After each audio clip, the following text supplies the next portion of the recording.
Hi. This week I'd like to talk about what we're doing here at OCPA.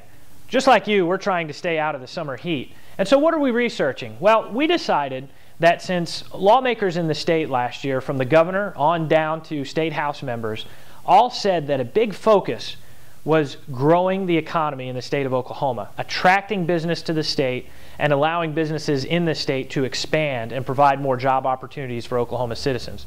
Well, we're taking that to task, and we're looking at just what does it take to grow our economy. What are some important factors to business development?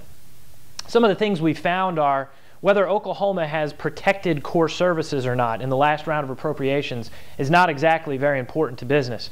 Whether Oklahoma is still maintaining that level of 18 private sector workers having to fund one public sector worker really doesn't attract business to the state. No, what businesses are looking at is what does an educational system look like in the state? What kind of opportunities are there for the workforce? And I'll tell you, Oklahoma took some major steps last year and is moving in a direction that is turning some heads around this country. What does the tax code look like in the state? Is it a simplified tax code, comparative regionally to other states that are also trying to attract businesses? Where does our individual income tax rate compare? What about the corporate tax rate and certain incentives and credits that are allocated there?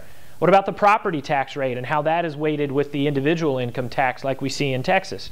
These are questions that businesses are looking at. Workers' compensation reform. This is a big question that businesses have, and whether or not they're going to expand or stay in Oklahoma, or whether or not they're going to relocate to a different state. This is something that we continually need to study and work to reform and work to address so that we can have a stronger economy in our state. Well, this is exactly what OCPA is studying right now. Is it possible for the state of Oklahoma to phase out the income tax? And if so, how's the best way to do it? Is it possible for us to continue to reform our workers' compensation system, and what is the best method to do so? And what education reforms still await this state for us to have one of the best educated workforces in the country? Your support allows us to continue to ask these questions, research them, and provide the answers for policymakers. Thank you so much for that support and for your continued investment in OCPA. Have a wonderful weekend.